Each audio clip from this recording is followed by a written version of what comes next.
और ये इसी बीच एक पीताम्बर को कहना पड़ा। एक पीताम्बर हमारे असली वंदनीय चाचा श्री मनोज यादव एक पीताम्बर को कहना करके हमें सम्मान करते हैं और अंकित एक पीताम्बर को अंकित कहना करके सम्मान करते हैं और एक पगड़ी को कहना करके भगवान कन्हैया से मैं कामना करता हूँ भगवान कन्हैया हमेशा गहरे गहरे भंडार होते रहे और एक से एक रुपये भी हमें सम्मान में भिजवा रहे हैं और समस्त स्टाफ को दान कर समस्त स्टाफ को एक पगड़ी पहना करके सम्मान कर रहे हैं। भगवान कन्हैया से मैं कामना करता हूँ भगवान कन्हैया हमेशा गहरे गहरे भंडार होते रहे और समाज में सम्मान मिलता रहे और हमेशा अपनी कृपा दृष्टि इनके ऊपर बनाए रखें। बोले गोविंद भगवान की जय।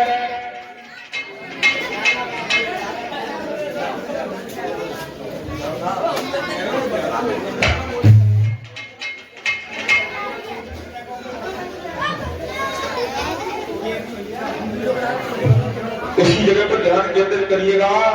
श्री सुखदेव जी महाराज समझाने लगे हे अंदर बड़ी चलो। आज उसी समय पर राजा कहने लगा मुनिवर एक काम करो हमारी बेटी का हस्तरेखा देख करके बताओ ये कैसी है। उसी समय पर देव ऋषि नारद जी कहने लगे सुनो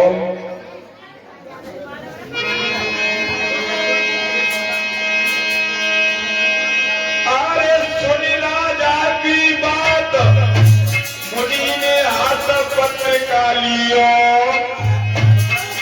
मुनि सोची बाची लगन उड़े नाम धर दियो।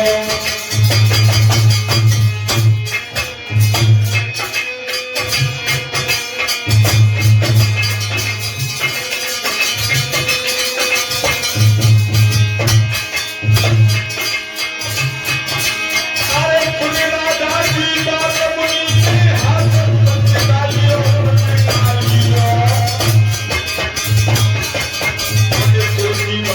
लगन उड़े नाम धर दियो मुनि सोची बाची लगन उड़े नाम धर दियो।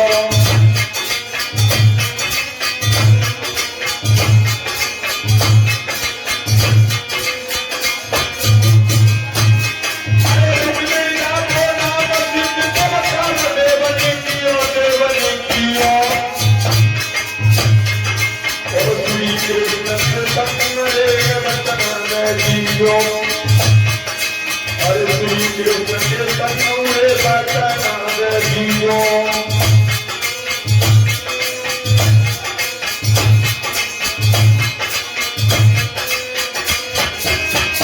और कहने लगे चौरा ये तो कन्या नाय भवानी है आदि शक्ति विरदानी है।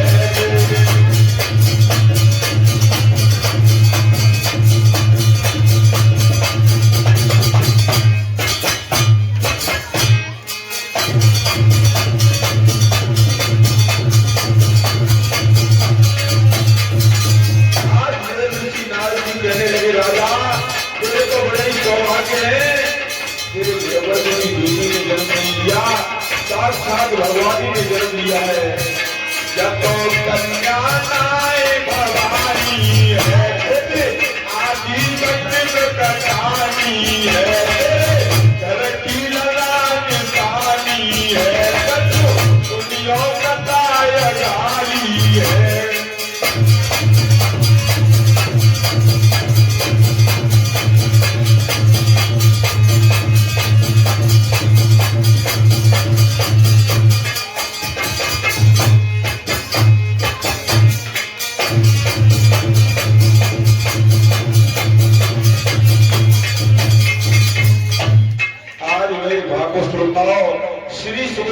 महाराज समझाने लगे, हे उत्तर नरवैचता, देव ऋषि नारद जी कहने लगे, राजा ते घर पर तो साक्षात भवानी ने आकर के अवतार किया है। आज इसी समय पर राजा कहने लगा, एक बात बताओ, इसका नाम क्या है? देव ऋषि नारद जी कहने लगे, ये अनेक नामों से भी जानी जाएंगी और आने वाले समय में इनका नाम रुक्मिणी होगा। उसी समय पर राजा कहने लगा, एक बात और बता दो कि इनका विवाह किसके साथ में होगा? देव ऋषि नारद जी कहने लगे, इसका विवाह श्री कृष्ण के साथ में होगा।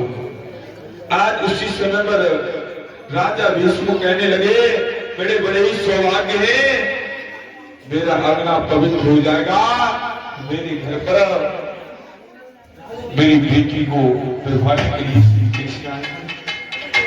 आज मेरे भागवत श्रोताओं, धीरे धीरे समय बीतता हुआ चला गया और धीरे धीरे धीरे धीरे वो रुक्मिणी आज 11 वर्ष की हो गई। रुक्मिणी 11 वर्ष की हो गई और मेरे भागवत श्रोताओं, भगवान कन्हैया का ध्यान करती है, देख करती है। एक समय की बात थी, जब रुक्मिणी छोटी थी तो एक बार एक संत गली से निकली हुई जा रही थी और भगवान श्याम का नाम गुनगुनाता हुए जा रहे थे और उसी समय पर रुक्मिणी ने उसी दिन से भगवान कन्हैया का ध्यान करना शुरू कर दिया। अब तो दिन प्रतिदिन रुक्मिणी मेरे भागवत श्रोताओं भगवान कन्हैया से प्रेम करने लगी। धीरे धीरे समय बीतता हुआ चला गया। उसी समय पर एक बार रुक्मिणी की मैया ने एक बांदी को बुलाया। रुक्मिणी शादी के योग्य हो चुकी थी।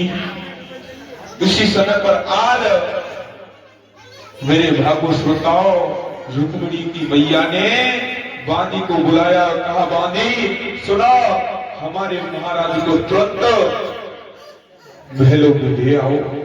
आज उसी समय पर बताया